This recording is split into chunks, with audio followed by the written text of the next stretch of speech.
City Council meeting for the City of Wheatridge, Colorado for September 28th, 2020. In a moment, you will see the American flag on your screen, and when you do, if you would stand as you were able and join me with the Pledge of Allegiance to the flag.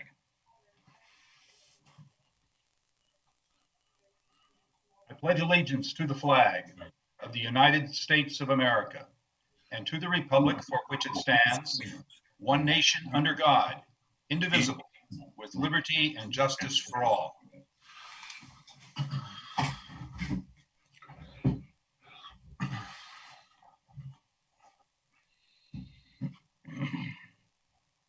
Thank you. Would the clerk please call the roll of the members? Denise Hoppy. Present. Judy Hutchinson. Present. Zach Urban. Present. Rachel Haltine. Present. Amanda Weaver. Here. Corey Stites. Here. Leah Dozman. Here. Valerie Nosler-Beck. Here. Mr. Mayor, all 8 members of the council are present. Thank you. Councilors, in your packet, you have the City Council minutes for the meeting of September 14, 2020. If there are no objections, I will order the minutes approved. So ordered. You also have the minutes from a special City Council minutes for a special meeting on September 21st, 2020. If there are no objections, we will let those minutes stand. So ordered. We are now at our citizens' right to speak. Citizens may speak on any matter not on the agenda for a maximum of 3 minutes under citizens' right to speak. We have an opportunity, if you want to sign up ahead of time, to speak at City Council chambers. If you're not able to use your own technology, we offer that. We had no one signed up to speak tonight, but we will open the Zoom raise your hand feature, and you may speak then. You will have 3 minutes to speak. Our Mayor Pro Tem will be our timekeeper. And at the conclusion of this meeting, we're going to have a special study session.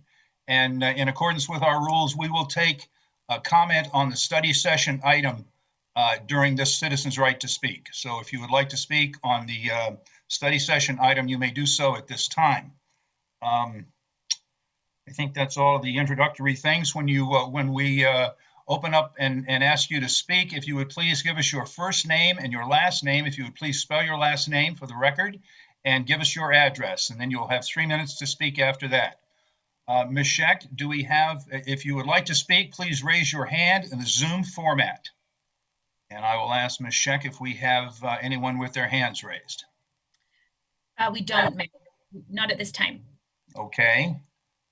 Is there anyone on the telephone who would like to speak and doesn't have the Zoom format? We invite you to speak also. If you would speak up, I will recognize you now.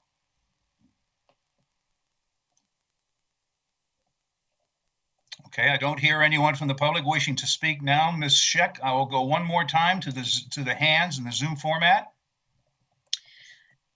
Mayor, I'll just say that there's one person on the call who I believe wanted to speak regarding the study session. So perhaps let's just reinforce that now's the moment to do that. Okay, if you would, we will have a study session after this City Council meeting. If you would like to speak on the study session item, this is your opportunity to do so.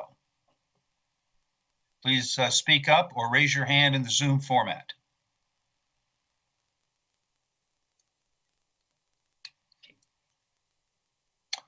Okay, I don't hear anyone or see any hands in the Zoom format, so we will close our citizens' right to speak and move to our first agenda item. This is our consent agenda. Ms. Haltine, would you please introduce our consent agenda? Thank you, Mr. Mayor. I'd like to introduce consent agenda item 1A, resolution number 47-2020, a resolution approving the third amendment to an intergovernmental cooperation agreement between Jefferson County and the City of Wheatridge, Colorado, pertaining to community development block grant funding. Would you like me to then introduce the second or read at issue? No, would you please read what's at issue on 1A? Yep, happy to. At issue, based on the city's relatively small population, Wheatridge is not independently eligible for a direct allocation of community development block grant funds from the Federal Department of Housing and Urban Development. Instead, the city has a partnership with Jefferson County, whereby the county and its smaller jurisdictions collectively are eligible for these federal funds. This partnership is memorialized in an intergovernmental agreement, which has been in place since 2011. The purpose of this resolution is to approve a third amendment to the agreement, which modifies language in compliance with federal requirements. Thank you. Then I'd like to introduce consent agenda item 1B, resolution number 48, 2020, a resolution approving an intergovernmental agreement with Jefferson County concerning the installation and operation of a secure mail drop box at Prospect Park. And I will read at issue. At issue, Jefferson County would like to install an additional secure mail ballot box at Prospect Park in the city of Wheatridge. The intent is to better serve Jefferson County residents during elections by providing several convenient locations for voters to drop off completed ballots. Next, I'd like to introduce consent agenda item 1C, resolution number 46, 2020, a resolution amending the 2020 fiscal year general fund budget to reflect the approval of a supplemental budget appropriation for the purpose of accepting a grant from the CAPTA Metropolitan Auto Theft Task Force, CMAT, in an amount up to $66,000. At issue, the CAPTA Metropolitan Auto Theft Task Force awards grants to police departments demonstrating a need that will proactively combat the theft of motor vehicles or assist in the recovery of such. In 2020, CMAT awarded the Wheatridge Police Department up to $66,000 to be used for license plate reader, LPR equipment, and technology in the area of I-70 and Kipling. That I'd like to finally introduce consent agenda item 1D, a motion to approve the drainage and stormwater easement agreement between Hance Ranch Development LLC and the city for stormwater improvements. At issue, a stormwater drainage system constructed for the Hance Ranch development lies outside of the right-of-way along the west side of Tabor Street and north side of Ridge Road. This easement agreement permits the city to go on the property to maintain the system. Thank you. May I have a motion to approve agenda items number 1A, 1B, 1C, and 1D? Thank you, Mr. Mayor. I move to approve consent agenda items 1A, 1B, 1C, and 1D. Second. Thank you. We have a motion and a second by Mr. Urban. This is our consent agenda. Would the clerk, all those in favor of the motion, would you please raise your hand so that the clerk can see it? And will the clerk please record the votes? Mr. Mayor, the motion is passed unanimously. Thank you. I thought I heard Mr. Stites second that motion, but I was not looking at the screen at that moment. You did, Mr. Clerk. Thank you. Okay. We will go now to agenda item number 2. Mr. Stites, would you please introduce this item? Yes, thank you, Mr. Mayor. Council Bill number 18-2020, an ordinance amending Chapter 26 of the Wheatridge Code of Laws concerning sign and lettering notice requirements for quasi-judicial public hearings, case number ZOA-20-06. At issue, requirements for the notice of public hearings are provided in the city charter and in Chapter 26 of the Code of Laws. This includes notice by sign and letter, as well as publication in the newspaper and on the city's website. The purpose of this code amendment is to modify current practice related to sign and letter notice specifically, to increase the number of posted signs required based on frontage, length, and parcel configuration, and to increase the letter notice radius from 300 feet to 600 feet for public hearings. Thank you very much. This is an ordinance on first reading to set the date, time, and location for a public hearing. Mr. Stites, may I have a motion on this? Yes, Mr. Mayor. I move to approve Council Bill number 18-2020, an ordinance amending Chapter 26 of the Wheatridge Code of Laws concerning sign and letter notice requirements for quasi-judicial public hearings. On first reading, order published, public hearing set for Monday, October 12th, 2020 at 7 p.m. in City Council chambers, and that it take effect 15 days after final publication. Second. Well, I got to tell you that I heard Mr. Urban say that first. You guys got to be quicker than that. Okay, all those in favor of the motion, would you please raise your hand, and would the clerk please record the votes?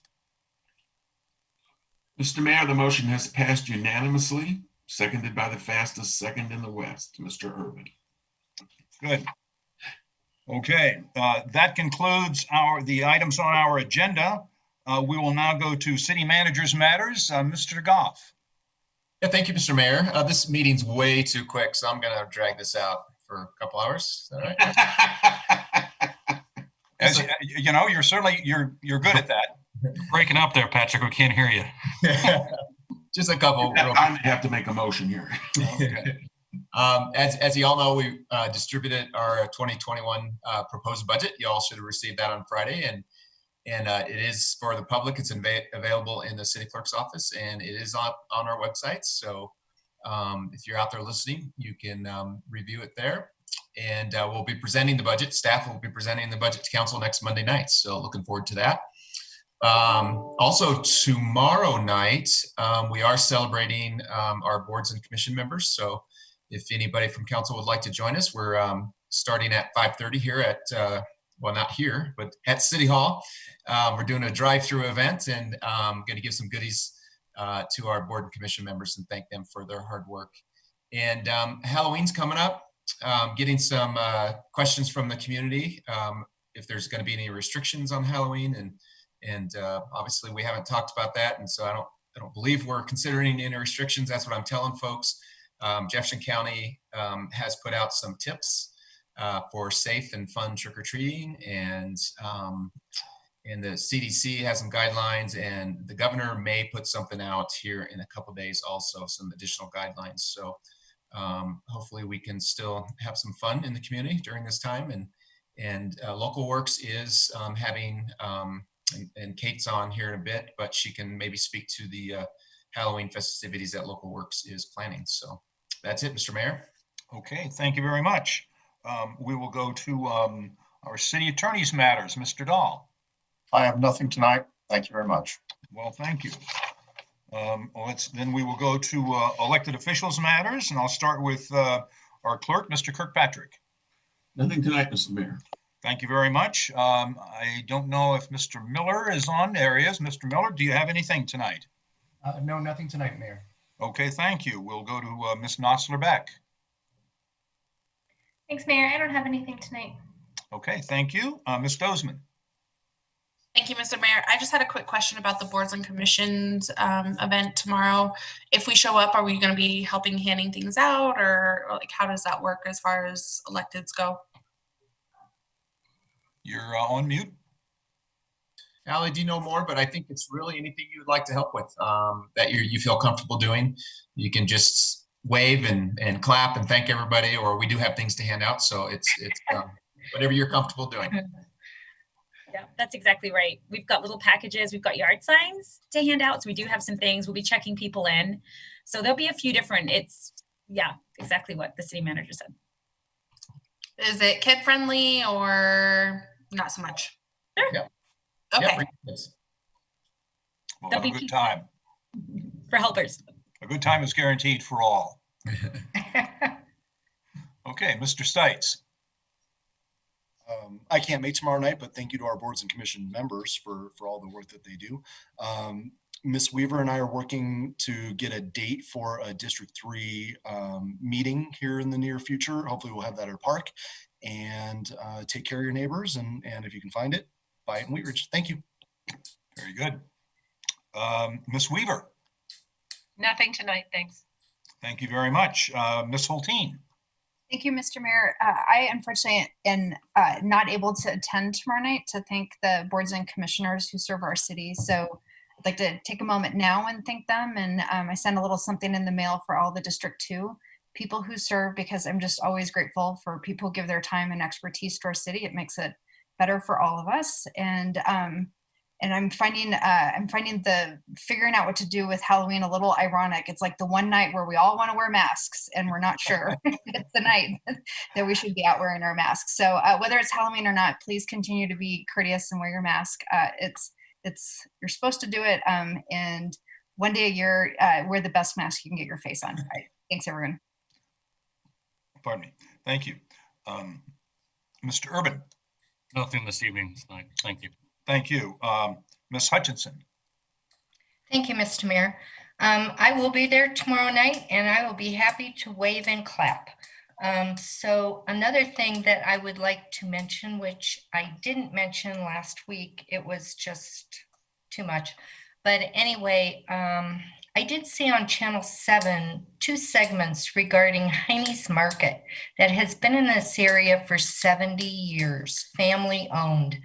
And I mean, what a terrific place that is. And I just want to make comment that I think it's great that they were on TV, same as some of our other businesses in Wheatridge, and very proud of that. Thank you. Thank you very much. Ms. Hoppy. Thank you, Mr. Mayor. Unfortunately, I have a family event and I won't be there tomorrow night, or if I am able to get there, I will be late. It'll be my first one that I've missed. And so I really enjoy that night to be able to say thank you to all of our commissioners. So hopefully some of you are watching tonight and you are hearing all of us say thank you. We really appreciate all the time that you donate and volunteer into our community. And other than that, that's it. Thank you very much. That brings it to me, and I want to tell you that I plan to be there tomorrow night, but I don't want to wait to say thank you to all the people and residents who make up our boards and commissions.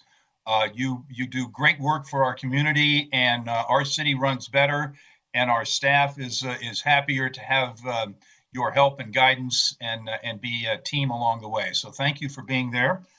I will also mention that I will have virtual coffee with the mayor on Saturday morning. Let me get my calendar out. On the 10th of October at 9 o'clock in the morning, we come to you. So look for that notice on the city website or other media that the city has. But October 10, 9 o'clock, come and have some coffee.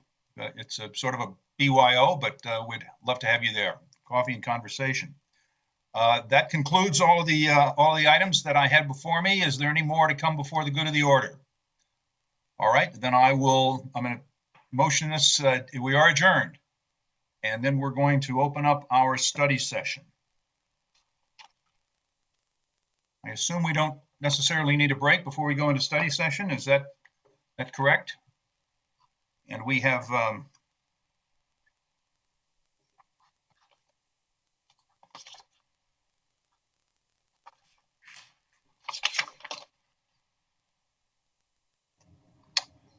already asked for public comment on anything, so we can go, I believe, right into our agenda items. And number 1 is our local works strategic plan update. Mr. Goff? Yeah, thank you, Mr. Mayor. If you remember, we had a budget discussion on funding for some of our outside agencies back in June, I believe it was. And there was some discussion about wanting to learn more about Local Works strategic plan and their investment fund that they have. And Councilmember Holteen and Hoppy requested that this come back as a study session before we actually look into the budget. So we invited Kate Cook with Local Works, and there she is. Kate's on, and so I'll turn it over to Kate. Okay, Ms. Cook, thank you for joining us. You have the floor. Thank you. I am going to share my screen. And start, oops, sorry about that. There we go. Good. So this evening, I am going to be presenting our strategic plan, which, as I said, at the August study session with council, we were in the middle of completing. So after that after we presented to you, we were able to bring the board together and hash through the wording, and you know what a process that is, but to bring forward a strategic plan. So what I did with this presentation is I sort of put it together with the presentation that I gave you earlier in August, and I'll start with the strategic plan piece, but a lot of the things that I discussed at the August budget meeting are contained within the strategic plan because, again, we had done the groundwork to get that plan going. Let's see, I'm just going to figure this out. Oops. Okay, there we go. So the 21-23 strategic plan for local works is based on 3 guiding principles. And the first and foremost is that the organization look to become fiscally stable and healthy so that we're delivering programs and we're able to weather all challenges, especially in light of a pandemic. So we really, we took that time when we got together in June to really talk about the organization, where we're going, where we've been, what we do well, and the fiscal assets that we have that we've been sitting with and trying to figure out what is the next step. Our second guiding principle is that local works continues to be seen as a resource to the community and really building on the successes that we've had about providing opportunities for engagement, volunteering, connection, and education. And then most importantly, that we serve as a resource for our local businesses and continue to provide those opportunities for business growth, promotion, connection, and just really celebrating the unique businesses in Wheatridge that really make Wheatridge special. So there's going to be a lot of words in this presentation. Sorry, because our strategic plan has a lot of words. So the first one, and I think too, really for tonight's conversation, really is probably the one that we want to talk about the most. So when we talk about being fiscally stable and healthy, as an organization, really what we're talking about is an investment account that the organization basically got through the sale and leveraging of properties here in Wheatridge. So by investing in the community, we were able to make money, and now we have a rather large asset. And when we look at that, we want to be fiscally nimble and actively seeking to leverage this. And I talked about this in that August meeting too, that we want to leverage this resource to bring value to the community and value to the organization, which moves us along that path of becoming independent. So right now where we are is researching and analyzing strategies to leverage that. We have an active, engaged, enthusiastic board with a lot of expertise when it comes to commercial development. You all know I have a background in planning. I can talk planning and zoning, but on the finance side of stuff, I haven't been in that arena. I try to do a lot of classes in professional development, but really pulling that expertise from our board into that process and our partners with the city and in the community is going to be key to figuring out what that can look like going forth. So we want to hold ourselves accountable. So develop and get going on this, and it's in the next 6 months, and then seek opportunities for the development of those types of opportunities. And I'm just going to break a little bit here, but in your packet, we will be discussing the Midas property at 38th and Wadsworth. So that is an example of an opportunity to be nimble, creative, and look at ways that we can partner to create a resource for the city as well as for local work. So we'll talk about that more after you have a chance to ask questions about this plan. So that's goal 1. Our goal 2 is that we'll create partnerships that result in financial benefits both for the programs and the communities. And right now, as I discussed in my August presentation, we're formalizing how we do sponsorships on our events. What we've found over the years is we are a community of small businesses. To go to our small businesses and ask for large sponsorship doesn't fit the business model. And so what we've found is if we offer smaller sponsorships, we're able to leverage our resources, promote our businesses, and also have that financial contribution towards our programs. So again, you're going to keep seeing that leverage and partnerships throughout this. And then putting ourselves to, instead of just having a lofty goal that we're going to apply for grants, really making ourselves accountable, looking for those, going through all the various resources out there so that we're looking on a quarterly basis at a minimum as to ways to find ways to fund what we do. And those are the two big goals related to the financial issues. So I'm going the wrong way, sorry about that.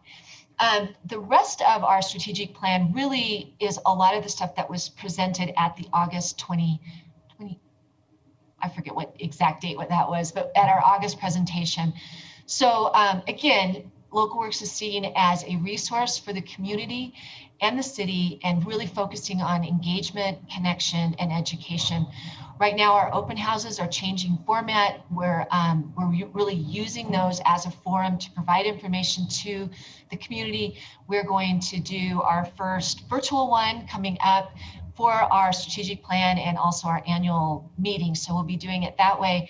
We found with the one that we did in January on a cold, dark night in the snow that people want to know what's going on in the city, and that's exciting. So being able to provide that forum for folks, and again, being that resource of good information in the community.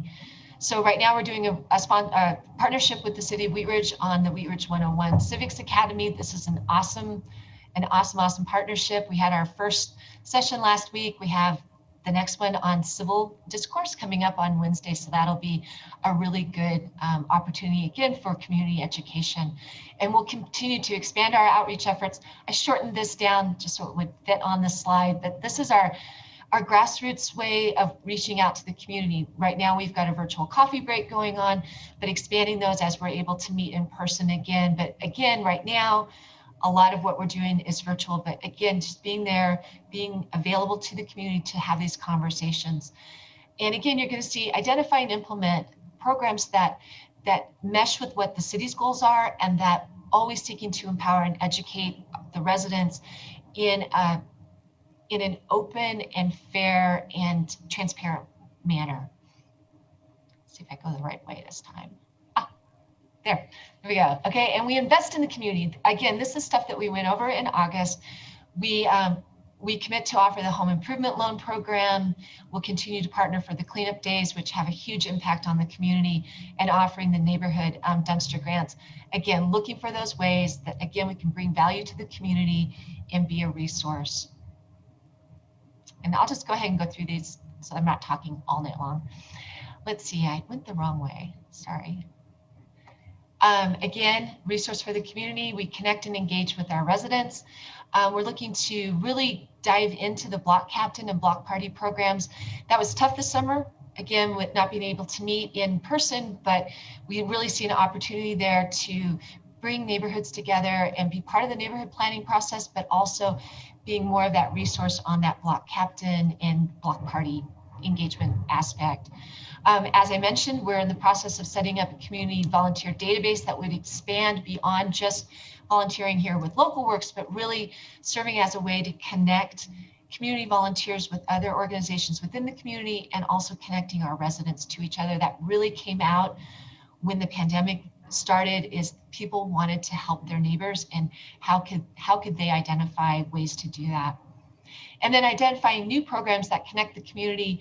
One of the ones we've talked about are walking tours, art walks, stuff like that. So we're working with our partners to find creative ways to do that.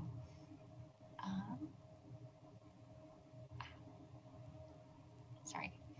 And then, and then the last principle, really being a resource to our businesses here in Wheatridge, and really looking to grow them, promote them, position, and connect them with the community. Right now, as I mentioned, our Live Local program, I think, is one of the coolest things that we do for local businesses. We tell their story, we connect them with the residents, and really just create that connection that's so important to get people coming to our businesses. Leveraging our social media platforms, again, using those to tell the story, to celebrate our businesses. Using our boots on the ground out in the community work so that we're identifying new and emerging businesses, using our events, our investments, all of that to create that placemaking, the things that make Wheatridge feel like Wheatridge.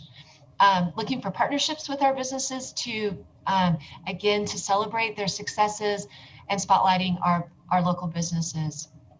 And then really stepping into that area of connecting as people have ideas and stuff for businesses, connecting those with what's available and just really serving as that facilitator with the adjacent community neighborhoods. So there's a couple more. I keep going the wrong way. I apologize. We invest in our local businesses. Again, that's the Bubble Loan Program, hugely successful. It's a great program. We're in the middle of talking with a business right now. We're not quite sure if they're ready for a bubble loan, but we're definitely able to connect them with some resources. So that's pretty exciting to be sharing in that process. And then finally, we use the events that we put on to celebrate and promote the unique identity of Wheatridge. So we do regionally significant events, ones that draw people to Wheatridge because we want them to come back. We want people coming back to Wheatridge and spending their sales tax dollars here, which is exactly what we want.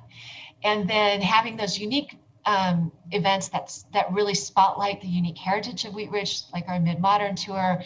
We've talked about urban ag. I mean, Wheatridge just is really out there on the forefront of the whole urban agriculture movement.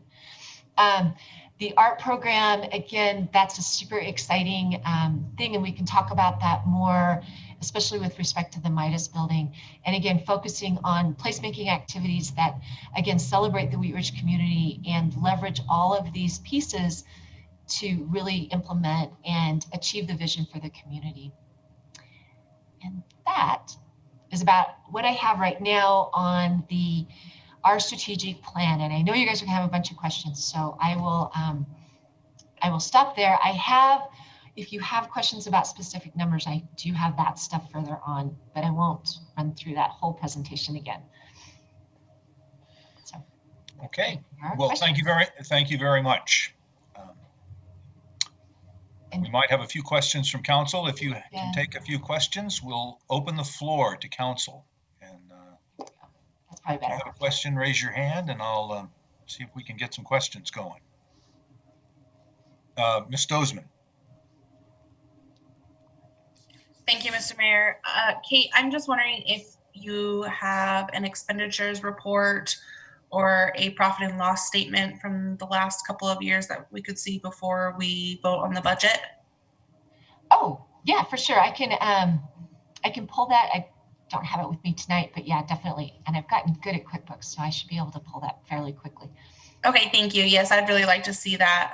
And I think another one of my questions was regarding the Midas building. I saw that in the packet a little bit, and I had a lot of questions about what leveraging really meant, and if you had any examples that you could provide to us, because I kind of feel like that's a buzzword as far as I saw it several times in the packet, and I kind of want to know what that means and what that looks like.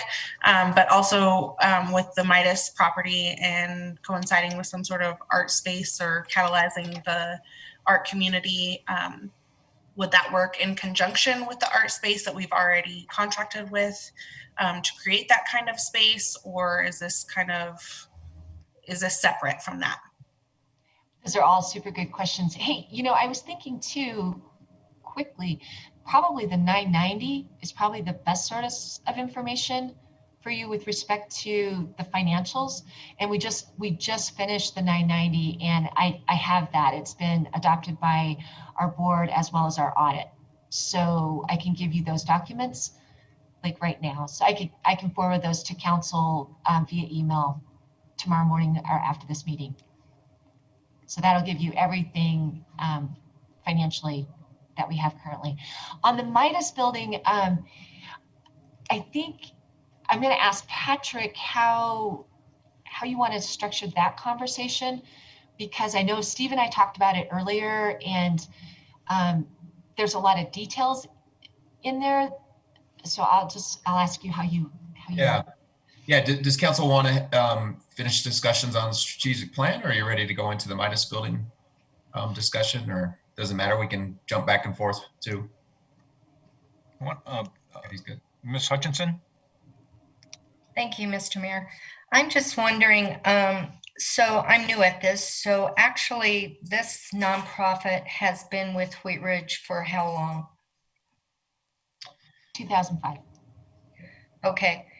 And is it not true that within a certain number of years you were to be self-sustaining? I am new to the organization, so I have heard that there has been talk. It's an interesting relationship in that finding that in writing has not, Yes. yeah, exactly. I think what came out of our strategic planning session was a sense by our board and a real energy that it's time for them to grow and grow into that space with kind of, you know, like a child leaving home. So with a transition period. So I think that's what we're really looking to do. The organization did take a step towards that a few years ago in looking to create a business improvement district along 38th Avenue. It's not uncommon when an organization tries to create one that election fails the first time. It's kind of a learning process for the commercial property owners and the business owners.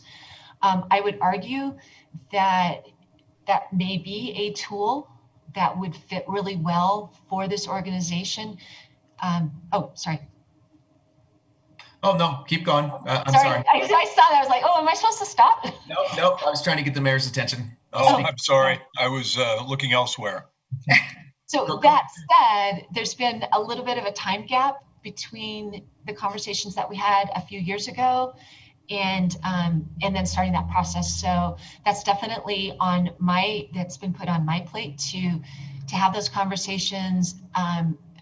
When I came on to Local Works, reestablishing those relationships with both the Chamber, the Wheatridge Business Association, and our businesses was first and foremost for me. So I have been out and really working on those relationships. Well, I want you to know I do support Local Works. The thing that I'm wondering about is when you go out and support the businesses, are you getting any funding from the businesses for that type of advertising or? Not yet. No, not yet. Okay. So, and also what I see is this has been a program going on 15 years. Okay, that's what it is. And you asked for like $500,000. That's like a lot of money. And so I like to recreate like as much as the next person. But when I get phone calls from 3 constituents very concerned about certain things in their neighborhoods regarding like speeding traffic and, I think most of us have witnessed that. And these constituents are very interested in evaluation of that and like interested in speed bumps. I found out there is no money for speed bumps this year. It's unknown for next year. And I just have to look at supporting a nonprofit when there is no funding for neighborhood safety. And I'm just wondering with this pandemic, the costs that, what you keep wanting to have, I mean, everybody else is cutting back on things. Are you trying to cut back on anything? So the budget that we proposed for this year is a 6% decrease from last year, and it's actually below the 2019 budget. So part of that was looking to a lot of cost savings through operations and increased fundraising. So we're definitely looking at ways to keep cutting our costs and move towards a lower ask. So yeah, definitely a change in staffing, change in how we office, and all of those are definitely things that we have incorporated into this budget. Okay, because I would kind of like to see a time limit on, I mean, this could go on for 20, 25 years or something like this. In the city, we're in a poor economic situation. And so I just want to see where Local Works is operating the same as businesses and other things that are going on and what cutbacks there are, because this is very serious. And I would like to focus on neighborhood safety instead of maybe a lot of recreation, okay? Just at this time, that's just my point. I am for safety for the constituents and neighborhoods. Thank you. Thank you. I had Mr. Goff. Did you want to make a? Yeah, just a follow-up Yeah. to Ms. Hutchinson's questions, and I'll start with the neighborhood safety. There's definitely funding, Ms. Hutchinson, available for neighborhood safety. We have a neighborhood traffic management program. That program may be on the freeze list, but if we have a specific safety issue in a neighborhood, we're definitely going to take care of it. And we've had that neighborhood traffic management program re-implemented probably for the last, I don't know, 7 or 8 years. And we've put numerous speed bumps and different other traffic mitigation items throughout the community. But to your first question about local works and the 15 years and the funding, when local works was originally created as Wheatridge 2020, the original intent was to provide $1.5 million a year for 5 years to that organization.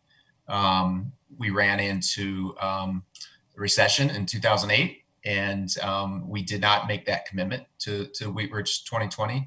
And I think they only received 1.5 maybe for 2 years, or maybe 2, and then it dwindled down to more to what it is today.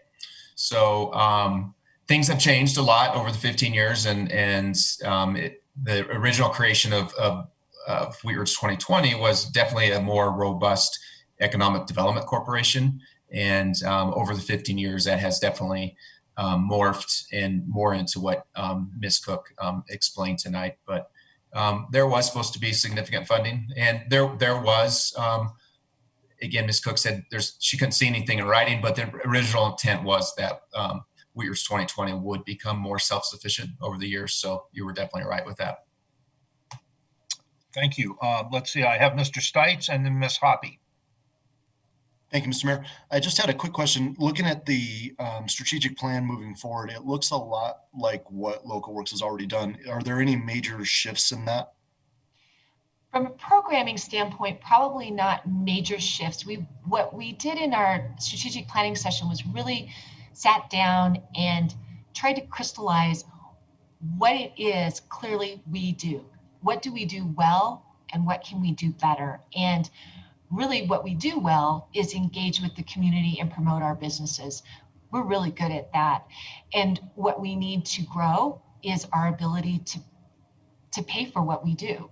And so if we can focus our efforts on a clear set of deliverables, which would kind of sounds like consultant speak, but really what are those, what is that value add to council, to the community, and be very clear about that, then we can really focus on the next steps on the financial journey. So, and what that looks like and where we use those funds to help us become more independent. So kind of, celebrating the successes that we've had, but getting real clear about, okay, we can do this stuff, but if we're going to do this stuff, we still have to work on becoming independent. So you kind of led me to my next question. I think some of us were a little surprised last time we talked. You have $1.3 million, right, in reserves, and that came from selling off assets, right? There was a purchase of some townhomes back when the economy was in a downturn, and Local Works was able to leverage funds that they had on hand to purchase those townhomes, invest in them, and hold them for a while.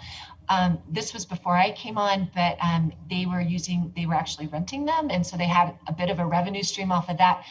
I don't know if any of you own rental properties, but someone has to fix the toilets, someone has to fix the things that break. And so if you own rental property and you're a nonprofit putting on community-based engagement and promoting your businesses, that's a lot of staff time and a level of building maintenance expertise that you don't usually get in those types of people. Like I know who to call if you've got a plumbing problem, but I'm not going to be the person that can stake the drain. So the decision was made by the organization to sell those assets. Right about that time, there was the change in leadership from an administrative standpoint, the executive director. And so you end up with an organization who has this money and not a clear path forward. And I think, so what has happened is the organization has been prudent. They held on to it. Nobody had a big party. They weren't using it to fund their operations. They were like, okay, we want to do something significant and valuable for the community. And I think now we've had a strategic planning session. We've brainstormed some of those ideas, and we're at a place now where we can take those funds and truly use them. And if you guys have been through this on council, sometimes there's opportunities, but you don't know exactly what the end result will be. So sometimes you have to sort of hit a holding pattern. I guess I would use, and then this is totally an aside, but a personal example for me would be, I was on the Edgewater City Council, and our King Soopers at 20th and Depew, we were moving it over onto to Sheridan. It was a great move. They could be bigger, but we ended up with an empty King Soopers. And as a small town, before legalized marijuana, you only have so much sales tax base, and to lose that King Soopers to call center or something that couldn't generate sales tax was scary when we were on council. So we made the decision to purchase that building, not knowing what we were going to do with it. And so we did a revenue bond. You had to sell it to the residents with no plan, and we held on to it. Edgewater held on to it for a long time. And as a planner, I would have never seen the Edgewater marketplace going in there. I didn't see that. So it's sometimes waiting isn't a bad thing. You know, it allows you some time to sort of regroup and think, and maybe a great opportunity comes along. So I just use that kind of as an example. And again, it's not like, you know, anybody is not trying to do something. Okay.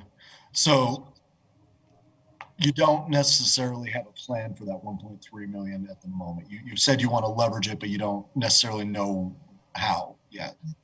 Well, that kind of feeds into the Midas proposal. So again, there's an opportunity to partner with the city and possibly do something really interesting there at that site around this concept of art in the community. So, and again, that is a concept that would have to be approved by council. It's not something that we could do on our own. Okay. So I guess I'm interested to hear more about that.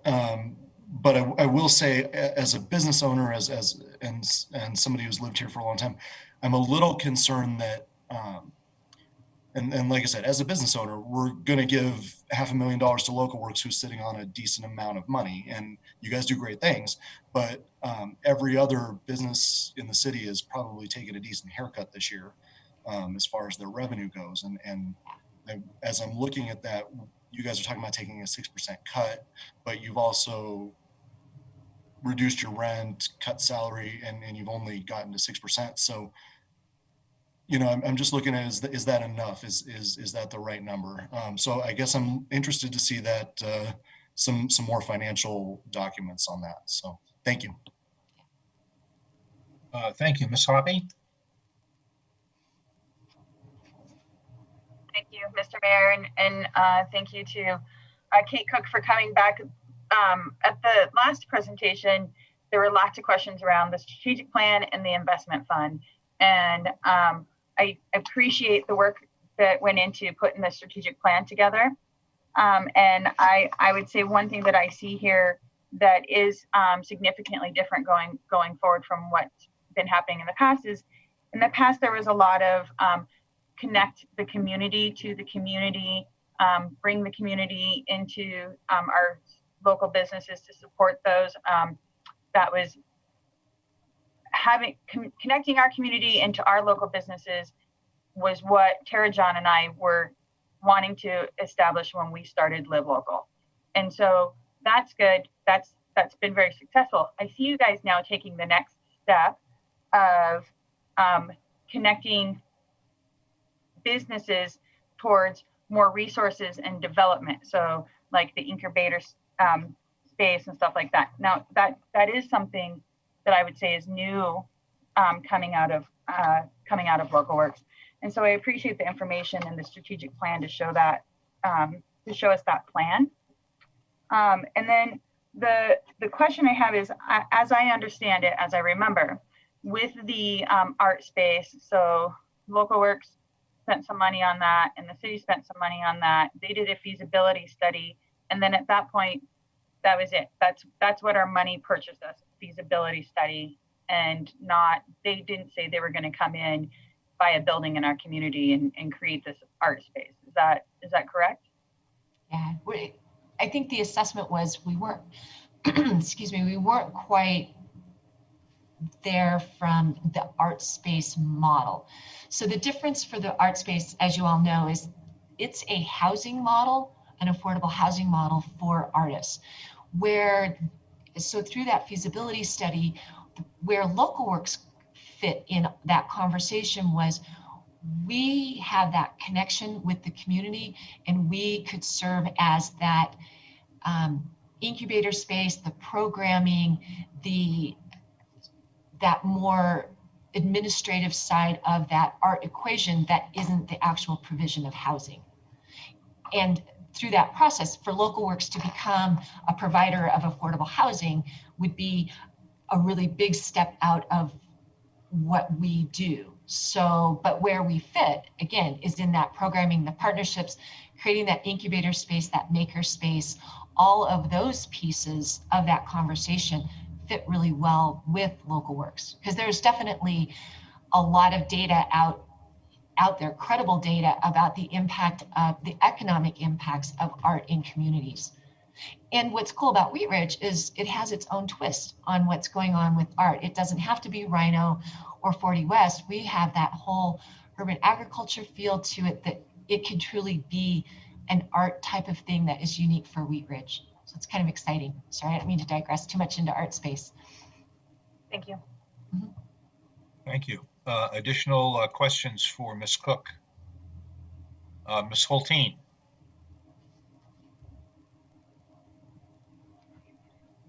Great. Thank you, Mr. Mayor, and thank you, Kate, for coming again to present your strategic plan. I appreciate having the additional information. It's helpful for sure. One thing as I was reading through it and was reminded, Local Works provides just such an important service to our community. I think if we've learned in the last 6 months the importance of, just celebrating our community and finding innovative ways to connect with one another. And I think that's something that Local Works has really demonstrated, that they're very adaptable and nimble, with keeping that goal in focus. And so I was glad to see that moving forward and a little bit more articulation. Can you share a little bit more? I have definitely two, maybe a third question. The first question I have, when you talk about the types of grants that you'll be looking at quarterly, would you mind talking a little bit more about sort of what your grant strategy is and how you see those grants coming alongside, supporting the program delivery for the city? Right. So right now we have gotten our membership with the Colorado, and I can't think of the name of it right now, probably because I'm like in the hot seat here, but we have the Colorado Grant Guide. So we're going through that. We are paying attention to the Colorado Creative Industries, has a number of grant opportunities centered around arts and those types of incubator spaces. There are a number of grant sources that really focus on more volunteers and engaging that. There are grants out there around community engagement, as you found with the Wharton Foundation. So really looking at finding those that fit best.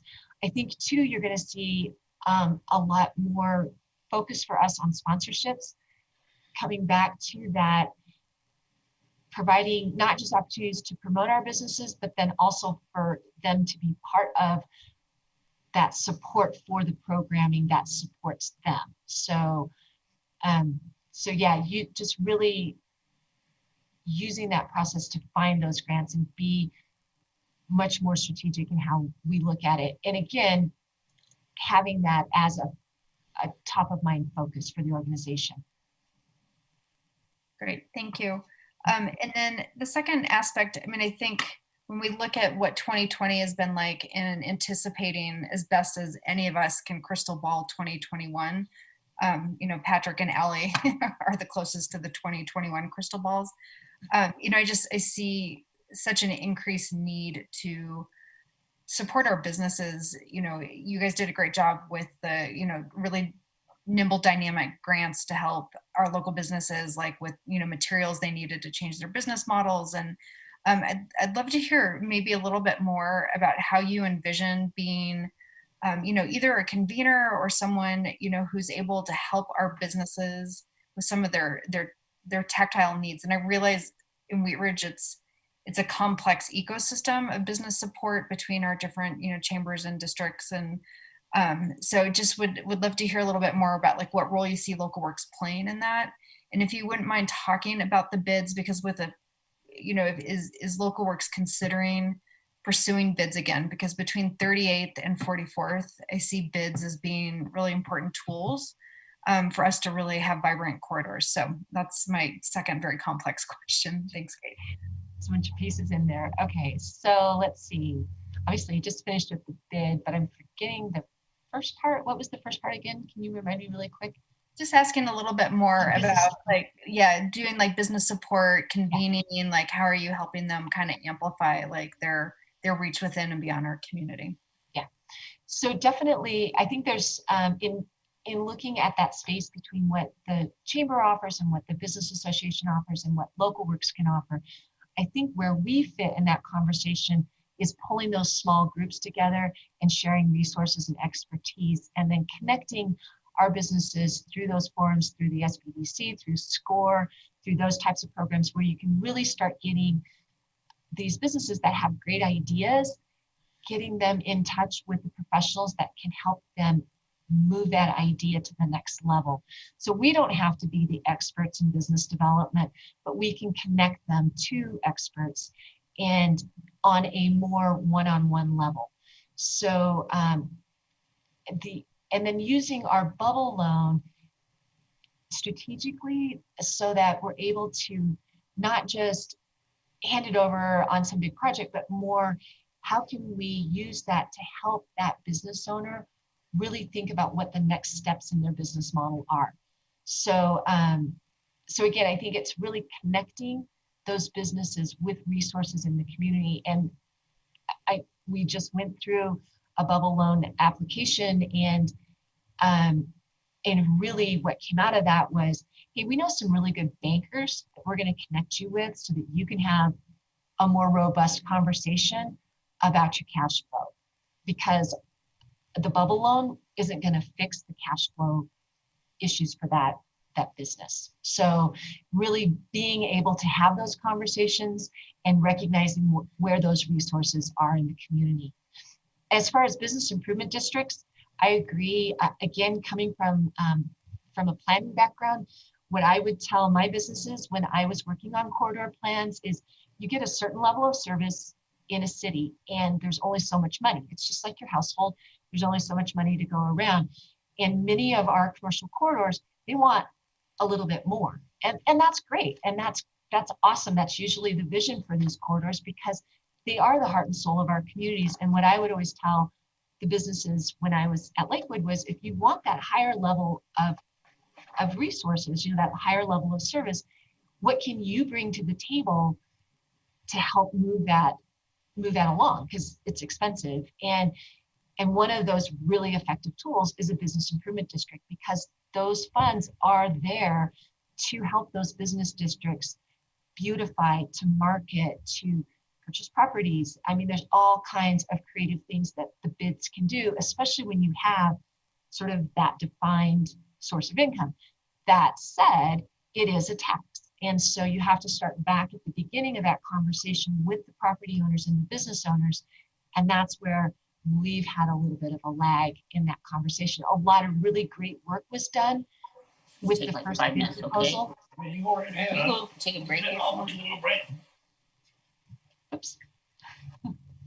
Anyway, a lot of really good work was done. And like I said, many times bids don't pass on the first vote, especially when you're dealing with corridors like 38th, where you have a lot of small ownership and just a lot of people that you got to talk to. So those are definitely conversations I think should happen.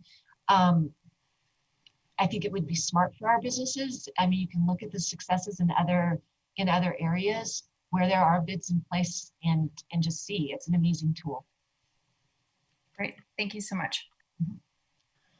Thank you. Additional discussion, Mr. Urban? Thank you, Mr. Mayor. And I appreciate the presentation on the strategic plan. That was one of the questions that I had. And I can understand based on your conversation with Corey here regarding the 1.3 million that you're prudently hesitant to say what's going to happen with that 1.3. But I know that because it was received from investment in Wheatridge, that it's going to be invested back into the city of Wheatridge. So I don't necessarily have too much of a concern about how that's going to be spent, because I know it will be spent in Wheatridge. I guess looking at the strategic plan, I'm seeing 3 different customers: the city, the residents, and the business owners. And the residents I see is providing volunteer efforts to local works, and I see the city providing the cash. And to a certain extent, I see the businesses providing that sponsorship funding. But well, in addition to that, what's the nexus with the business owners, or how do we bring them more into the fold of this organization? I think that's where we really start to structure sponsorships. I don't think our community needs another business membership group. So what I would like to do, this is just me having a brainstorm. I haven't talked to the chamber or the business association yet, but what I would like to do is maybe start structuring how we promote those businesses. The ones who join those 2 organizations get more support, so that you can set up a deliverable that way. And that way, when I'm out talking to businesses, I'm encouraging them to join the organization of their choice or both. And in doing that, we start to establish a better relationship with the chamber and the business association on what that support could look like. So right now, we support everybody, all the businesses equally, with no charge. Okay, and like you said, that most of the businesses in Wheatridge are small business, and they don't have the resources needed to afford those types of activities, and so it is important for the city to subsidize that to a certain degree. And as it relates to coming to the city with an ask of $400,000, it is difficult because we are one of your only funders, and so these questions that we're going through and these sort of hot seat situations we're going through are kind of par for the course, because this is one of the only funders that is out there. As far as the bubble loan is concerned, how many loans are outstanding, and what's the process for turning those loans around, or when they become due and payable? What's happening with those dollars? We currently have 1 loan out on the books right now. When the money comes in, it goes into the investment account. So that, again, that's part of how that has built up over time. And then we cycle those loans back out in the community. So, and the same with the home improvement loans as well. So those come out of the investment account and they're paid back into that. And what I would like to do with both the bubble and the HIP is have it be a more advertised, like it's January 1st, think about the bubble loan, think about the HIP loan, and have it be much more of an application process. Right now, it's sort of kind of a word of mouth thing, which is both good and bad. It's good because it has flexibility over the course of the year. It's bad in the sense that it's hard to consistently advertise that. Whereas if you know that the bubble loan is always going to be opened up on January 1st or May 1st or whatever, then you could put that on your calendar, and I can let the business association and the chamber know too that that's coming up. So And I think too, really looking at the bubble loan, that it doesn't always have to be like the whole amount. It could be, are there pieces where that could we do smaller, more smaller loans and have more impact across the community? I think what I learned in doing our the adaptability loan was there's a real need for our small businesses around marketing. And so I want to put together a group of those recipients and talk about what that could look like going forward. And maybe that becomes kind of an additional service that Local Works can help with around that marketing piece, because we do have really good social media reach. And is there a way that we could leverage that for our small businesses? So yeah. And I do have a question about the Midas proposal. Is that something we're going into right now, or? I think whenever you guys are ready. I think it'd be appropriate to go ahead. Do you want to make a presentation on the Midas deal before we talk about it, or just take questions? Well, Ms. Cook asked me to maybe give a little bit of background, and we don't have a presentation. This kind of came up fairly recently, and I believe Steve Art is on the line too, so he can jump in. But obviously Midas moved out several weeks ago, and unfortunately that building was broken into the next day. Copper stolen out of the building, and so we've been working with staff trying to figure out what we're going to do with the building in that property until the Wadsworth project is done and/or we find another user for the site. And there's some concerns that any vacant building that sits there too long is going to become an eyesore. It doesn't matter what you do with it. So Steve Art had the idea of talking to Local Works, and they're looking at moving right now, and I think they have another location, but their board came over and toured the building, and I think they really liked the idea and had some thoughts about it. We also kind of looked out at the real estate market to see what the property would be worth, and it's honestly not that much. Don't necessarily want to show our cards, I think, in a public meeting, but it's not as much as you hope if we tried to sell it. So there was just the thought. I don't know how much thought we put behind it. Honestly, I'm not sure how much more thought Kate's put behind it, but maybe Local Works could occupy the building temporarily, or maybe even long term. And I think the art piece was part of the thought, and we do have that art space study, and so that's kind of how it came about. No concrete plans or anything at this point, but just a lot of thought and ideas. Ms. Dosman? Thank you, Mr. Mayor. So Local Works is currently housed in the Senior Resource Center, correct? Is that the new partnership that's been created? Well, we're currently officed over off of Kipling, just south of Fourth. We had talked with Senior Resource Center about sharing space there, but didn't know about this. So yeah, this would be a change.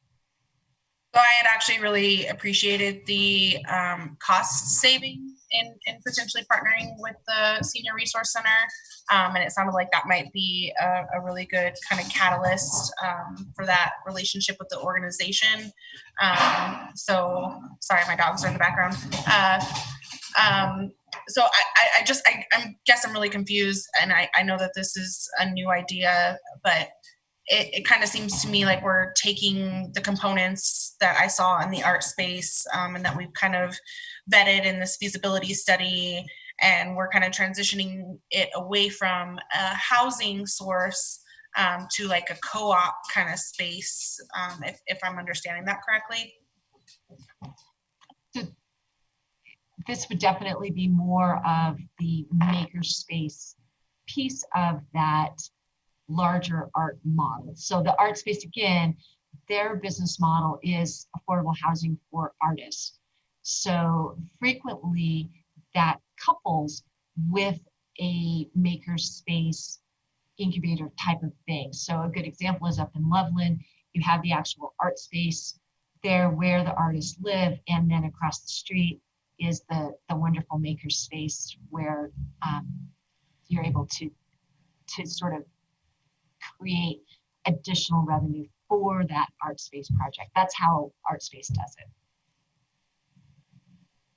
Right. So I guess we're, in my mind, we're kind of taking the some parts of the art space as far as like the maker space, and we're turning it more into like a co-op where you're going to be having office space for local works, but also offering the creative space for artists. And I mean, my mind immediately goes to Teller Street Gallery, which unfortunately closed recently, and how much local works partnered with that art space and really brought it into the fold as far as the events went, and how poorly that went all together. So I mean, it's really hard to kind of take what we already invested into a feasibility study with the art space for not only affordable housing, but also this space in which would attract more artists, not only to live, but also to create. And so it kind of seems as if we're taking some bits and pieces of that and creating a space for local works to office, when I felt like you guys were kind of in, having a good direction as far as with the Senior Resource Center. So in my mind, that I consider that a cost saving move, and I felt like that was really prudent given the situation currently, and this like Midas building, and like where we're kind of moving towards, whether we sell it or not, or whether it can be retrofitted for a different use is fine. But I feel like us as a body have been asking for local works to really kind of trim their budget and look for places in which that they could save money and also be a little bit more self-sustainable. And so I'm having a really hard time kind of wrapping my mind around, one, the continual use of leveraging and what that actually means, because I don't really see any examples or ideas coming from that strategic plan that expounds on anything that you've already been doing in the community, which I mean, I think it's amazing. You know, you host a lot of events that often bring our community together. And this time last year, we were talking about the events being too large and being marketed so well that it was actually more of a attractor for those outside of the Wheatridge community as opposed to the neighbors. And whether you were going to be able to continue to use the green space, and then you had to move to Lutheran and whatnot. But I'm having a really hard time, and I'm not feeling as if I'm seeing what it is that I want to be seeing with the strategic plan and where we're headed. And so, I mean, maybe you and I can talk a little bit more offline. I think I'd appreciate that. But I feel like the strategic plan has been morphed from the art space, which I was honored to be a part of and really appreciated going to those community input meetings. And I feel like the direction is really unclear for me right now. And I don't really have all the pieces to the puzzle that I've been wanting to see either. So I think one of the things I know when this idea was brought up by staff is that it allows local works to charge rent, which creates a revenue stream for us. Whereas if we go to the Senior Resource Center, it reduces the rent payment, but we still have to pay the rent. So I think that's probably where I'm using that word leverage, in the sense that obviously there would have to be a fairly sizable, although I'm not a contractor, I don't know what that cost would be to do those improvements to the Midas site, but I'm guessing it's probably not $10,000. It's probably a lot more than that. And if you use that investment fund to create that space where people can make art, and you create that incubator for this community, it starts down that path of really formalizing arts in Wheatridge. So I think that was the idea around the Midas. Mr. Mayor, Steve Art here. I'm finally online. They couldn't find me for a while, so. Oh, okay. And yeah, Ms. Dozman, you're correct. Has this been fully vetted out? No, it has not. This is a concept that kind of came up. You know, I was not even aware that we own the Midas site until I got a phone call one morning. He said, "What do you want to do with this site?" And so we have just been going through many different ideas of tearing down the building. Does that then just leave an ugly corner site? It's not going to be an attractive site for us to go out and sell right now. We're going to have a Wadsworth widening project going on. That's going to not make it very attractive. Eventually, upon the widening of Wadsworth, that access point on Wadsworth goes away. So the site only has one access point. No developer's really going to want to not have Wadsworth access on there. So we just started vetting out some ideas. And one of these was the local works utilization of that site. Has it been fully vetted? Have we fully discussed everything? No. We just tonight want some direction if we can start moving forward toward that and come back to you at a future date. Thank you, Mr. Art. Let me go to Ms. Hulteen, and then we will go to Ms. Hutchinson. Actually, I think Ms. Hoppy had her hand up before me. Is that correct? Oh, I'm sorry. Yes, Ms. Hoppy. So long ago, I missed you. Sorry. Thank you, Mr. Mayor, and thank you, Councilwoman Hulteen.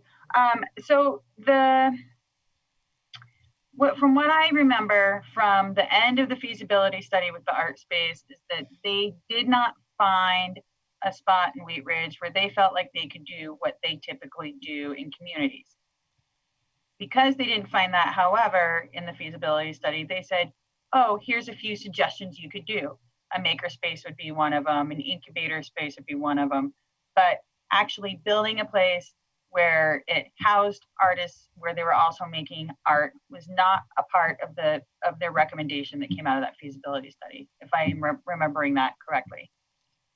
So for me, the art space is a non-starter. It shouldn't even be a part of this communication, a part of this conversation, because what we're talking about is something that's different than what they did. It's different than affordable housing, and so with the Midas building, it's sitting empty. We don't feel that we can possibly find tenants to be in it for the short-term amount of time that we're going to own it on that corner. It's a safety hazard because it's empty. It's an eyesore because it's empty. And we're thinking maybe local works could move in there, use the office space. We would still be saving money by them moving in there. And because we own it as a city, we can decide how much we're going to lease that to them. And they can spend their money on getting the maker space started and getting that piece together. Is that the plan? Is that the idea of what we're looking at with the Midas building here? Yes. Yeah. So for me, investment fund and strategic plan update stuff, I'm moving on to like just the Midas building. For me, I feel like that is a really excellent use of that space. And it's something that as it grows, then it can get moved into a different space later on down the road if we need to, or we can keep the building and start charging rent, or we can move them out. And when the land is worth more money, we can sell the land for when a smaller space like Dutch Brothers, that kind of stuff. From what I read in the memo, that's the type of corner space that wanted those, that's the type of user that would use that corner space.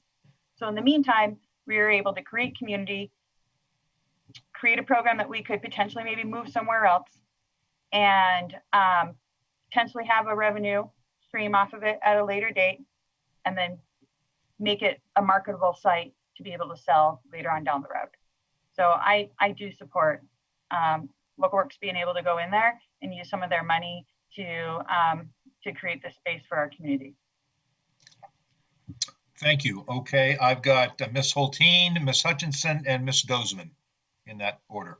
Mr. Mayor, so when I read this idea, I mean, this is the kind of idea that just gets my heart racing. Like, I love the idea of a makerspace in Wheatridge. I think, in addition to urban ag and mid-century mod, I think we have a lot of garage and shed artisans and next generations in our community. So I love that idea. I feel like the issue, it's complicated because it's coming to us like not even half baked. I mean, it's like the ingredients are on the counter. We haven't even like started putting them in the bowl yet.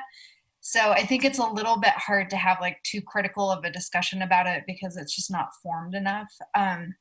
So I'll just kind of keep my response a little bit high level. I feel like there's two issues. One, as the city, what do we think about leasing the building to Local Works? And I agree. I think it's a great opportunity to leverage what would be an underutilized and challenging property. And if that's something Local Works is interested in, I mean, I think there's a lot of win in that. The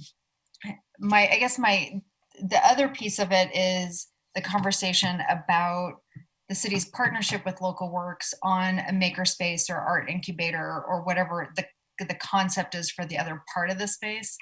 And that's where it's just not baked enough to really talk that much about it. But I will say my first instinct is that that's just not the location that like connects with me. I mean, those spaces are typically like in like walkable, they seed the places around them. And I realize this is a little micromanaging. I said I was going to keep it high level, but like, I really envision something like that on one of our walkable corridors. Now, Wadsworth's going to be super walkable when it's done. But we got a lot of years until we get there. And so I feel like community maker space, like we've got the 44th Avenue plan coming up. And so we can't force marry anyone together on that. But I just want to throw out, like, strategically as a city, if we're looking at this is important enough for us to partner around advancing like our arts and culture, I think the placemaking piece of it's really, really important. So Ms. Hoppy made a great point that we could successfully seed it there and move it somewhere else. And I'm open to that, but I'd want it to be part of a vision that like we have an arts and culture corridor, and that corner just, it's really inaccessible, which is why it's hard to lease it. So that's just something I'm thinking about moving forward. If we're looking at a short-term interim thing, I'm okay with that, but I would want to make sure that we've got a longer term plan that puts that solidly somewhere where families can walk with their kids and like go do exciting things. So I love the business part at the beginning of the conversation. I'd like to think more about the strategy of partnering on art and maker spaces. Thank you. Thank you. I have Ms. Hutchinson and then Ms. Dozman. Thank you, Mr. Mayor. I kind of think on the simple level here. I'm kind of interested on the $10 a year rent. Local Works is not going to go anywhere and be able to live or have an office for 83 cents a month. I mean, seriously, for 3 years. Is that correct, what I read? $10 a year for rent? It's only in concept. So you're not going to beat that anywhere. Yeah, absolutely correct. But we're hoping they're creating that vision, that art vision in the community. Okay. And I see that there is a building there. It's not being used. We're talking about a place where half it'll be Local Works, half to artists. Artists know how to figure this out. And so I just kind of think simple. This is what we have. I don't know if any of you know the Prairie Rule. Use it up, wear it out, make it do or do without. This is already there right now. It's something that could be used, and with creativity and things, I think it's a valuable asset instead of standing vacant, which I see a lot of buildings are here in Wheatridge. So, and also 83 cents a month, you can't beat that for rent. Thank you. Ms. Dozman. Thank you, Mr. Mayor. So my question is surrounding, it's an automotive business. So would the city of Wheatridge be responsible for all of the hazardous waste remediation? And how would that work? So we really don't think there's a lot of remediation that would have to be done right now. If you decide to tear down the building, there probably is more. It didn't have gasoline at any time. It was built in 1985. So post 1985, they were disposing of oils in the correct manner. We don't think there'd be a lot, it'd be painting. We're not going to tear down any walls as it appears right now. So it's pretty clean as it sits right now, as long as we don't disturb any potential. Have we gone through and done an evaluation of the site? No, not yet, because we don't know what we want to do with it yet. That would certainly be something we'd look at moving forward. So I think as far as this goes, it's really hard to kind of see these issues separately. So when we put together a special study session for Local Works strategic plan, and then we saw this idea with the Midas building, I married those two together at that point in time. And so I was really hoping to see a plan come out of this study session as far as like some concrete, blueprints for here's what our strategic plan is and what we're wanting to do to leverage this money. And I know 3 weeks is a short period of time in order to kind of gather all of that information, but and this is just one idea, in the hat, but I think it's really hard for me to have seen the information, and maybe it's on me as a council member, as a community member, to not have realized that Local Works had $1.3 million in assets that they could leverage in the community.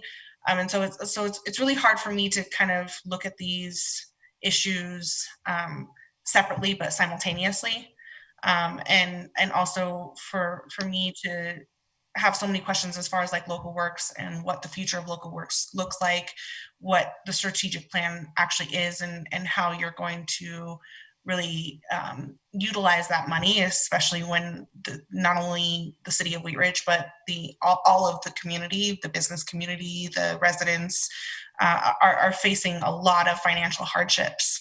And I mean, these are unprecedented times. And in my mind, I kind of have seen like Local Works going about as normal when nothing is normal in this kind of situation. And so it's really been frustrating to not see a concrete plan as far as, okay, we have this kind of money, here's how we want to invest in the community, and what we've done to invest in the community other than, events.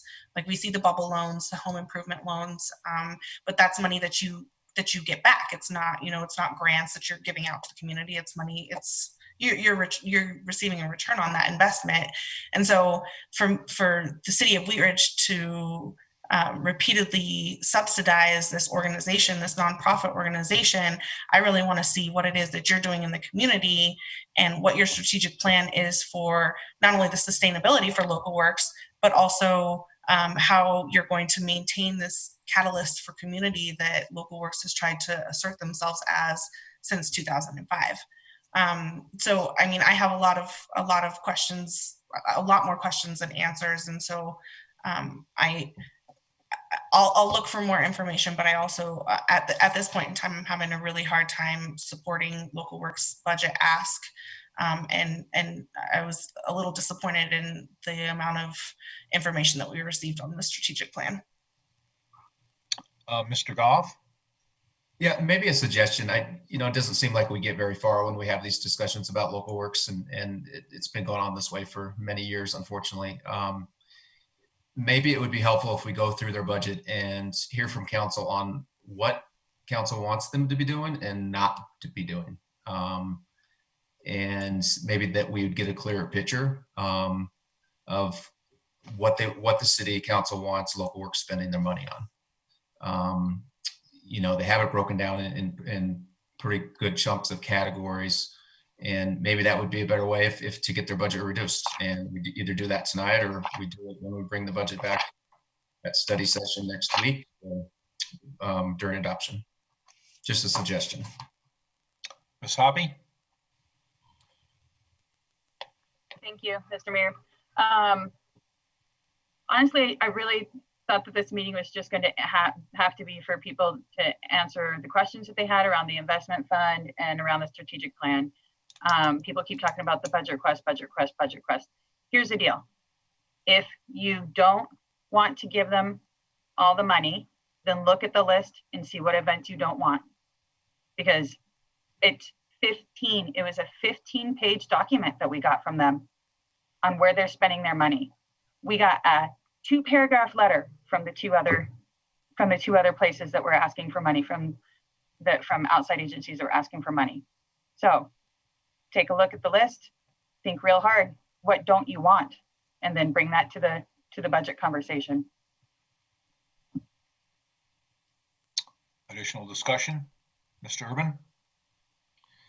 To Patrick's point, I think we could take this time, and I think most of us have gone through this budget several times now. And in the next study session, we can continue this conversation. But just to wrap up the Midas discussion, because I think we've kind of gone back and forth here between the two different discussions. My questions regarding the Midas shop is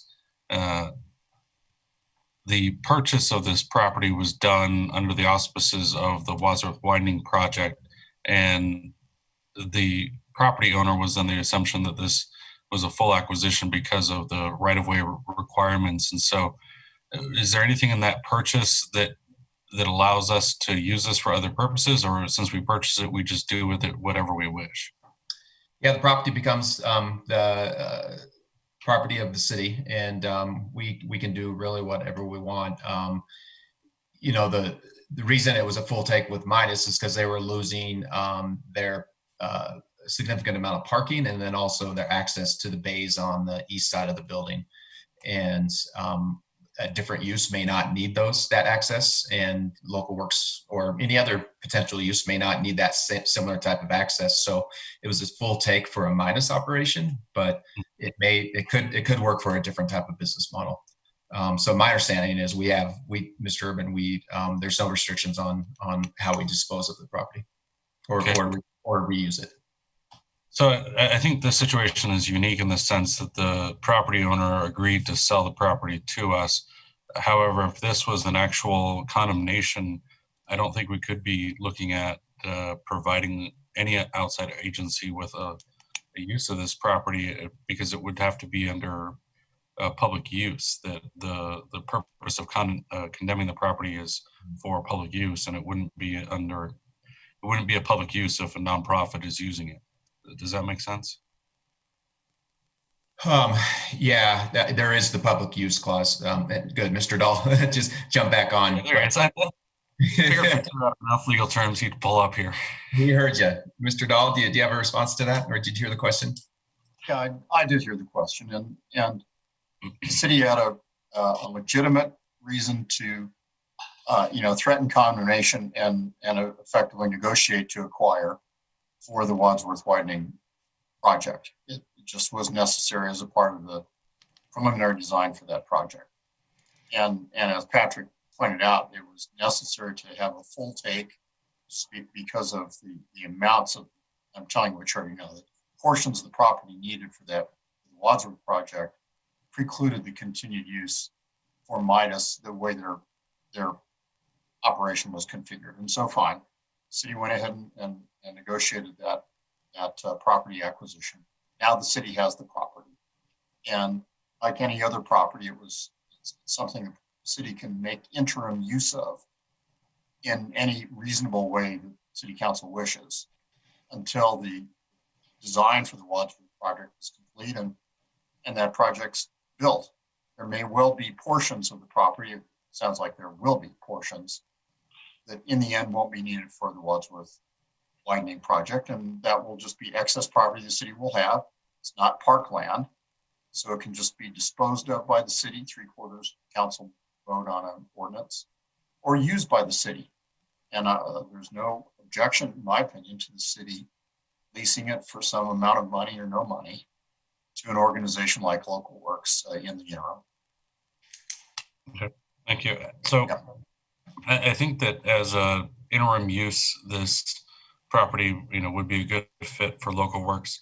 My concern, just as looking across the entire corridor, I would ask us to refrain from sales tax generating activities occurring along the Wadsworth corridor. That the Wadsworth corridor should be for those sales tax generating activities, and I'm not certain as to how the Local Works proposal for the Midas building would generate any, if at all, any sales tax in that area. So that just from a long-term perspective, I would be concerned about that property being used for that purpose.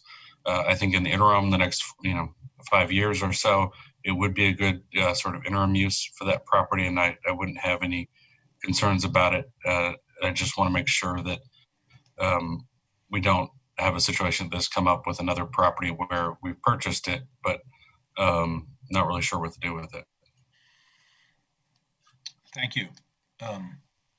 I had a couple of questions. I'm not sure who can answer these, but on the Midas property, would the new use, when I think about the new use that you're contemplating, 40 West Arts, their building sort of comes to mind. is that which to me is sort of like gathering space, and there's creativity space, but it's sort of available for public use, if you will, on a scheduled basis, sort of in conjunction with your offices. Am I far off in the conceptual idea on that?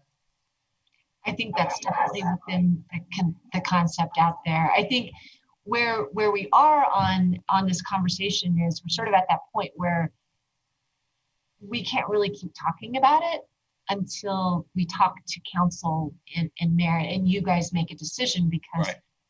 I can have all kinds of great ideas, but it's not my decision to make. But yeah, I think definitely that type of a space is it's a very good model. Okay. But it has to be, but you're right, it has to be vetted out. It definitely needs to be looked at from a numbers standpoint. Yeah. Right. And just there are resources. In terms of the facility itself, does it have any or parking? What's the parking situation? So currently right now, what is it, Kate, about 15 spaces it has currently? I think it has actually more than 15. I would say there's 15 along the 38th Avenue that they won't lose, that site won't lose. And then there's about a handful, is it 10 maybe on the Wadsworth side that will be lost. Now, that said, could you do a different parking in there since you're not driving through those garage doors? You know, I think that's where you sit down and look at what it's going to be used as to get a little bit more parking. I think as far as a community gathering space, there's definitely have to be some conversations around shared parking and relationships with the neighbors, because it's a small site. And once that parking's gone. You're essentially, your west neighbor then is the Wilmore Center, I assume, and there's sort of parking assets available there, and you may be able to have a shared access agreement or parking agreement with them. Yeah, it's definitely something that would have to be established. I think too, a lot of that timing, the Wilmore Center tends to be more day use. And if you're looking for that scheduling in the night, I think there's that opportunity. But again, those conversations, we haven't had those. Okay, and I had a follow-up. That was an oil change and repair shop, or is the floor, did they do it on lifts? So we have lifts in the floor. Are they trenches in the floor where you go underground? Lifts. No trenches. No trenches. So you can, okay, so that's okay. The trenches make it challenging from a reuse standpoint. It's just a lot harder. So it has lifts. It's really clean in there. Okay. Surprisingly, yeah. And I guess sort of just to close my comments, Mr. Goff, this is now sort of a problem property. It's vacant and it's being vandalized.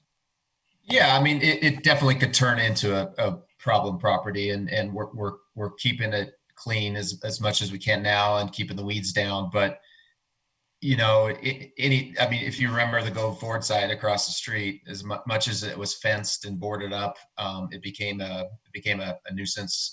There was a lot of crime. We had people sleeping in it. Not that you couldn't fortify it a little bit stronger, but it's always tough when there's a vacant building just sitting for a long time to keep it attractive.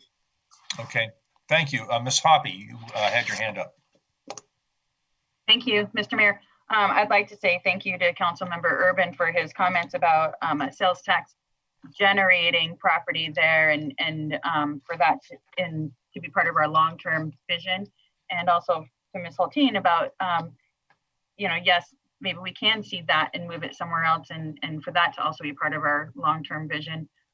We haven't heard though from Councilmember Stites, Nosler, Becker, or Weaver how they feel about this, and I feel like really what local works and the city and Mr. Art need from us is an idea of if we are supportive of them to be able to move forward on this direction to be able to flesh out some of the details that people are asking for. So I would just like to ask those members of council who haven't weighed in to weigh in on it, please.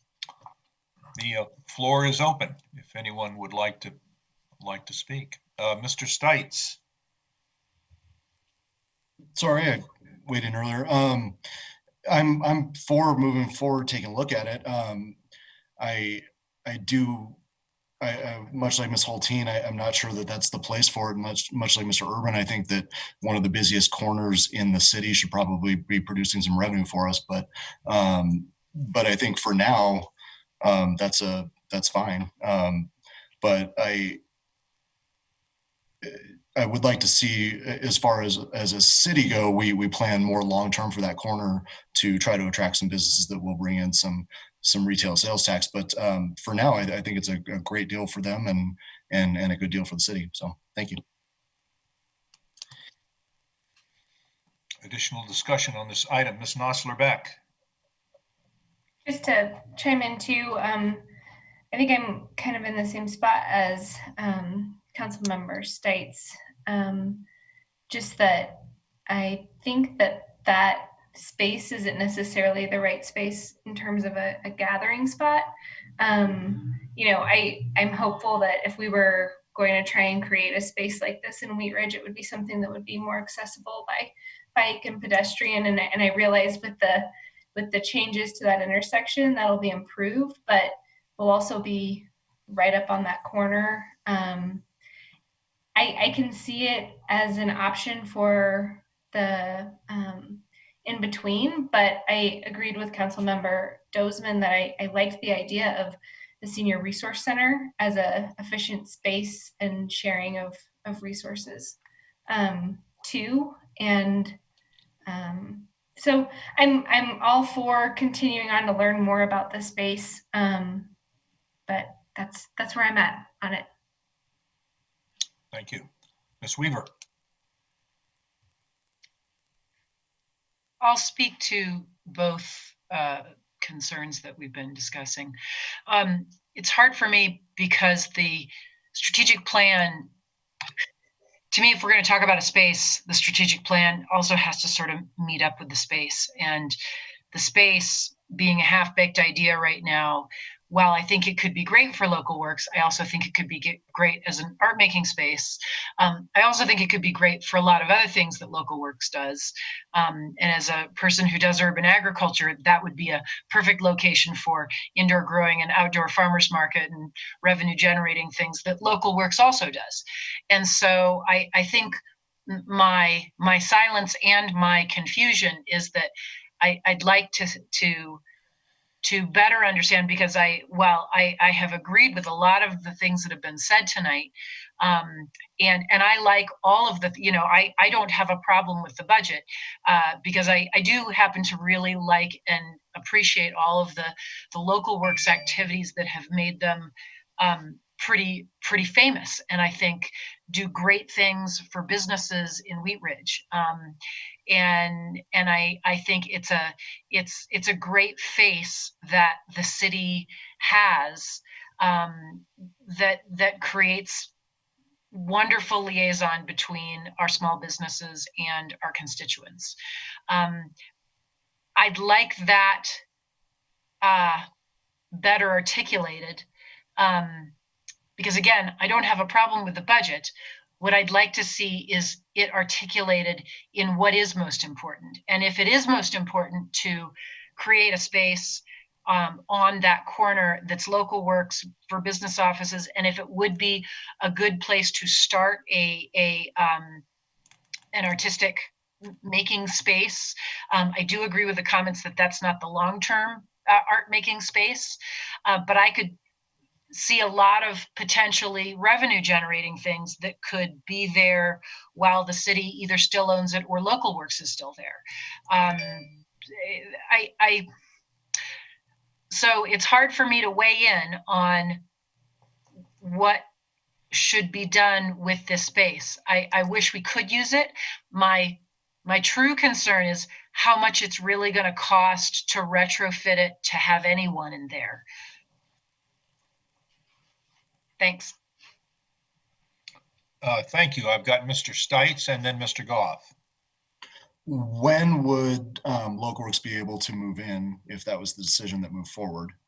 And then exactly Ms. Weaver's conversation, how much is it going to take from the city side? And I know we don't have these numbers, but my question is how much is it going to take from the city side as a landlord to get it ready for them to move in, or how much is it going to take from local work side just to make it so you can actually make it into an office that you can be proud about having people come in and do things with? Again, those are the next steps. I mean, really, we can't, as an organization, we can't plan or hire people to even have that conversation about your property. So definitely those would be the next steps, is to do that due diligence, to find out, to be able to answer those questions, and really just walk through what all of that is. And I think at some point, it would be a really good idea to pull artists in and say, and ask them. It's going to be a collective process that I think can happen really quick. Again, that's the good thing about Local Works, is because we are a nonprofit, we can move really quickly on things. But again, the direction has to come from council before we can even start those next steps. But if it was a positive, vote or whatever you guys are going to do, we would move quickly. That would become our focus, is to answer those questions in short order so that nobody is left hanging for a long period of time. Like, it's, to me, that's like in the next month. Like, let's get some people in there, figure it out, start vetting this, and make a decision, so that if it's not going to work, then fine, or it works, that's great. It looks like this over the next, and then you'd have your whole timeline.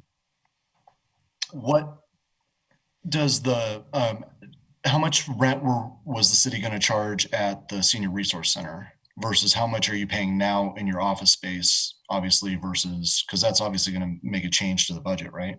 Yeah. So right now we're paying market rate rent. So it's about $3,200 a month, 33, I think, because of the COVID addition. Senior Resource Center was very generous, looking at about $1,300 a month. So a substantial cost savings. When Local Works was housed at Vector Bank, they had a really a generous lease program there too. They were paying about $1,000 a month. And so when I came on, I started looking at, other ways that we could office, because that's pretty expensive for a nonprofit to be in a market rate rent. So, it's a beautiful building. If anyone wants to sublease, I can talk to you about that. Our landlord's great, all of that. It's not the best use of our resources. And I think too, being at Senior Resource Center or at another nonprofit really sets up that partnership. So obviously the Midas has a different cost, although the rent would be low. We would still have to figure out heating and cooling the building and the electricity and all of that.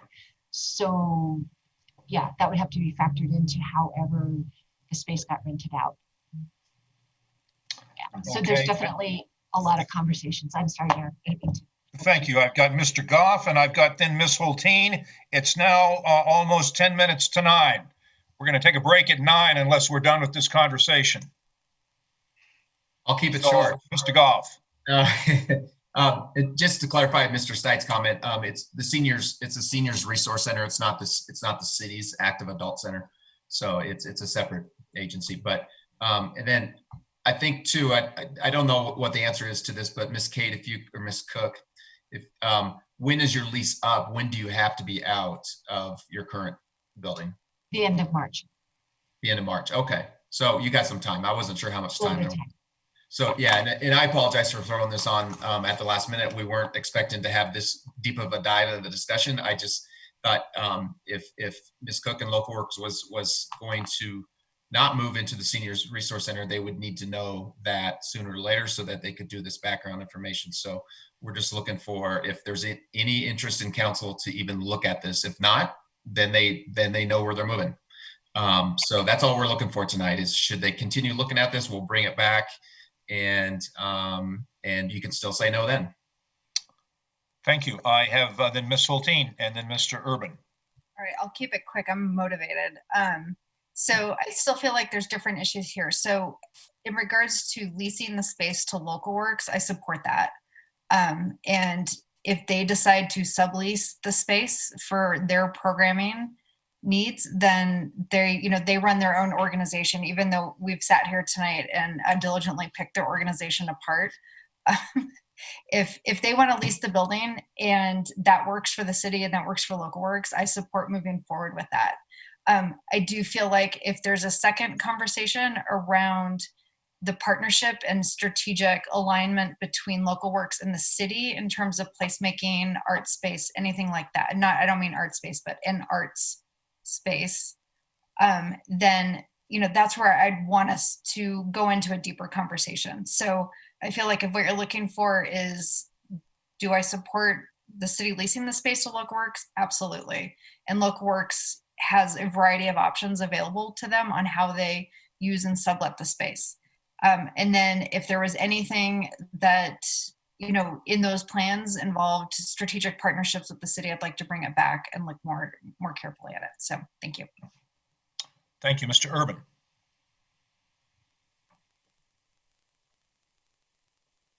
You're on mute.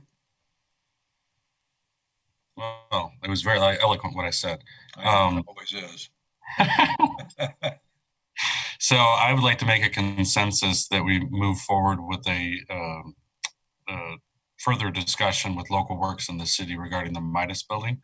And, we don't need to make any concrete decisions tonight, but I think we've had enough of feedback from this that we should at least move forward and continue to, understand what that's going to be. So I'd like to make that consensus. Do we have a hands on that consensus? We have that consensus. So I think that indicates that we should do some planning and some, preliminary cost estimating or schematic design or whatever you can do without spending much money to bring back your ideas and how you might utilize the building. Okay. Thank you. Does that, do we have any other items to wrap up with respect to this discussion? Are we ready to roll? That's all staff has, Mr. Mayor. Okay. Is there anything else, let's see, that we need, if we are done with that discussion, we will go back to the agenda if I can find it. Hurry, you have 9 minutes. Oh, we'll get there. I hope.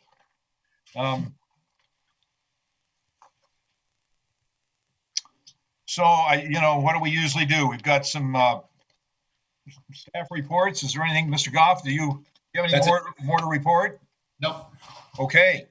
Any counselors, Ms. Hoppy? So sorry, I totally forgot this at the end of the regular meeting.